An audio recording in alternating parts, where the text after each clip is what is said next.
When you least expect it. Yeah, guys, this is Surrey. So the fan group that run the Jetstream Newcastle podcast talk about you guys every week. Requested to come in and give you some awards, Player of the Year and forward, defender, midfielder, staff member.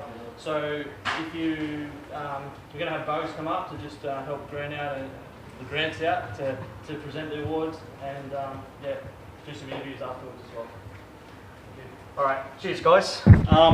So yeah, this is Grant. I'm Grant or Ferns, we're from the supporters podcast, the Jetstream. So like Ben said, if you've seen us before, heard us before, then sorry. If you haven't, then we do a twice weekly podcast. We do a review of the game, and then we do previews, and then we also try and do some stuff during the off season to keep everybody's interest up while the 6 months goes on. So I just want to quickly say good day to Nigel and just ask a couple of questions, two actually.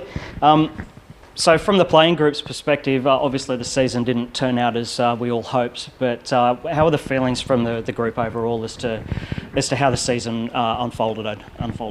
Yeah, obviously at the start of the season there was a lot of promise and pre-season was good, and I think the belief amongst the group that this season just gone that we were set for something great and maybe break the trend of the previous years. But unfortunately, as we sit here today, it didn't quite pan out that way. But there was some positives still to take out of the season. There's some boys that come back to the league or got their opportunity in the league and really stood up and established themselves as A-League players. And I think there's definitely some positives to take out of it. But ultimately, it's disappointing to not make finals again. But we start again. A new coach hopefully comes in and rebuilds, and next year we always stay positive and look forward to next year. Well, that's it. And for the players that remain, what's the positivity like?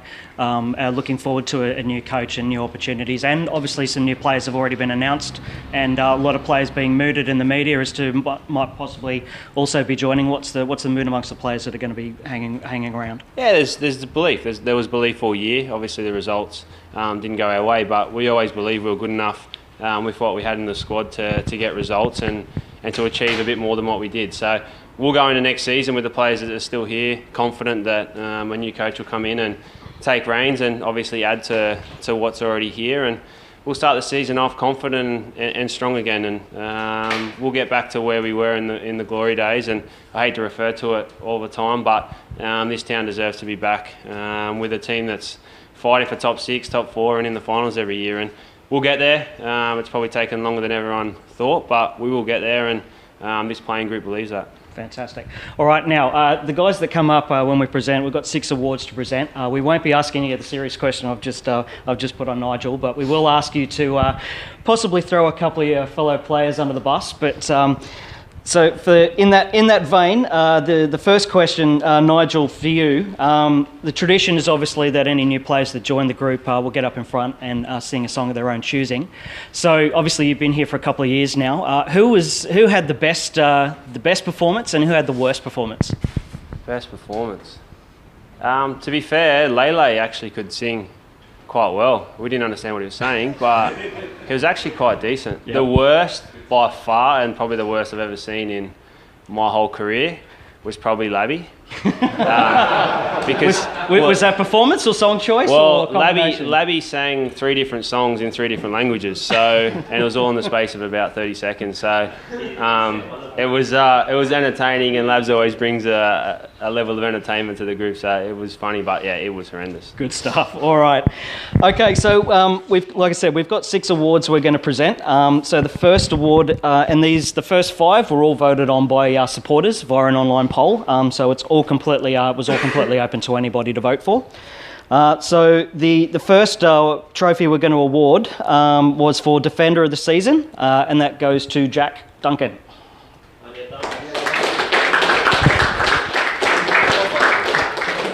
Congratulations, mate. Well done. So question for you, your question, and feel free to throw whichever barbs you like.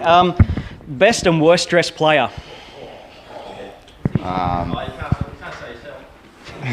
I'll go Nabbout.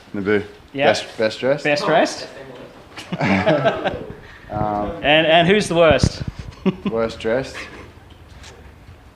Halls. Rules? All right, nice. Those shoes he wears. Yeah, that's it. Nice one. All right, congratulations, mate. Thanks very much. All right, second award,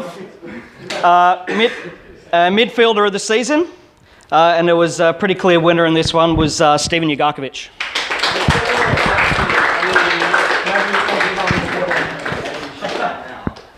Congratulations, mate. Thank you. All right, so your question, who drives the best and who drives the worst car? Best, Ivan got a new car, and worst would have to be the monster truck. Andrew Nabbout. Andrew Nabbout's monster truck. All right, nice one. All right, good stuff.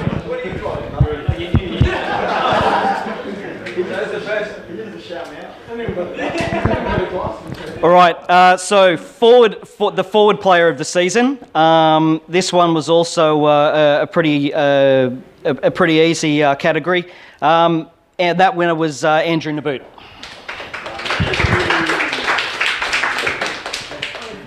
Congratulations, mate. All right, now your curly question: who's got the best and who's got the worst taste in music? Yeah, best taste in music has to be Ivan. Worst taste in music has to be Devante. Definitely Devante. That's for damn sure. Yeah? That's for damn sure. Yeah. All right, no worries. Don't go too far. Okay, the next award is for the debut player of the season. So this was the player that had their first season here at the Jets. Now, special mention needs to go to Johnny Katrumbis, who ran a very close race with the eventual winner. So it was very close. But he's going to have to get back up here because the winner who won that one was Nabbout again.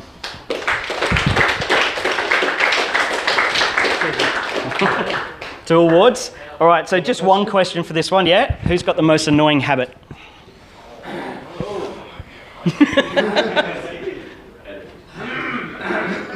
It is probably me for that. I'll take the raps for that because I have an annoying throat clearing habit. Okay, no worries. All right, thanks very much. All right, now I thought it was very important for us to also recognise members of staff. So that's obviously admin staff and coaching staff as well. So the staff member of the season encompasses both of those groups. And this one was also a fairly decent size percentage of votes. The winner was Luke Blundell.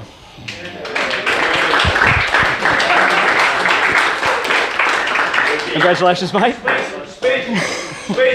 All right, so you may or may not be able to answer this one, so feel free to throw anyone under the bus you like. Who's the most punctual and who's the least punctual, either player or staff member?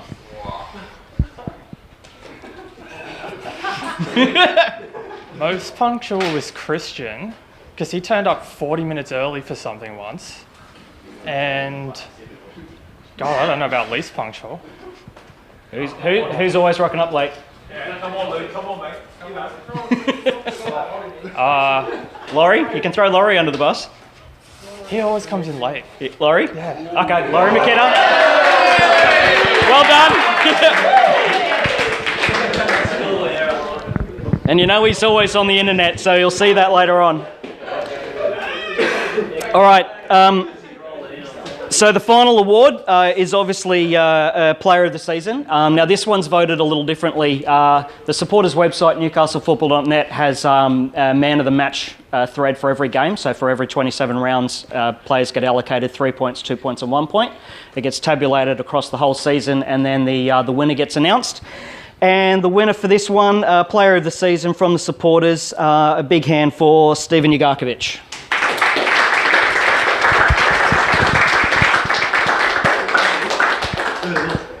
Congratulations again. All right, one last curly question. Best and worst blokes to room with? I had one roomie, so best would be Mateo. Yeah. And worst, I reckon Hawley with his DJ set. Just because he'll keep you up for a bit, but yeah. All right, no worries. All right, congratulations, mate. Well done. Thank you. All right, so Just wanted to extend our thanks very much to the club, especially Benny O'Neill. Anytime we need to try and get access to you guys for interviews or get some words, or even speaking to Laurie, who we're going to be speaking to later on today, always very accommodating. So big thank you to the club and especially Benny. A big thanks to the players, obviously you guys as a group, for your efforts this season. Obviously, like we said at the beginning, it's not how we all wanted it to turn out, but we know you put in 100% every week, and we're looking forward to next season and hopefully bigger and better things. And also to those players that are off contract and are not going to be returning next year, we just wanted to thank, on behalf of the supporters, thank you for your service to the club, and thank you for your service to the region. We really appreciate it, but we know that it's sometimes not easy being a player at this club with the expectations of some of the fans. You know, people like to give their opinions on the sideline or on Herald comments and all that sort of thing. But I really appreciate your efforts, and thank you very much.